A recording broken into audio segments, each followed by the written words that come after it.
बिस्मिल्लाहिर्रहमानिर्रहीम। खाने में ऐब निकालना भी एक ऐसी सुन्नत है जिसे उम्मत ना सिर्फ छोड़ चुकी है बल्कि इसका उलट करने लगी है।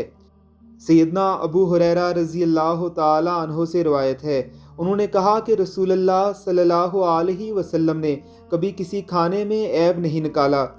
अगर कोई चीज़ आप अलैहिस्सलातो वस्सलाम को पसंद आती तो आप सल्लल्लाहु अलैहि वसल्लम उसको खा लेते और अगर नापसंद होती तो उसे छोड़ देते। लेकिन आज देख लीजिए कि अच्छे से अच्छा खाने के बाद भी उसमें से कोई ना कोई ऐब निकालना हमारा तरीका बन चुका है।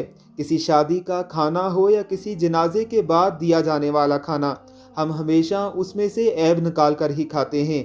अगर सालन में ज़रा सा पानी ही बढ़ जाए, हम खाना देने वाले पर तनकीद तो सवाब समझ कर करते हैं। हालांकि खाना देने वाला तो बस एक सबब बन रहा है, खाना खिलाने वाला तो अल्लाह रब्बुल इज़्ज़त ही है। अपने करीम आका की इस सुन्नत पर भी अमल कीजिए। अल्लाह हम सबको तौफीक दे।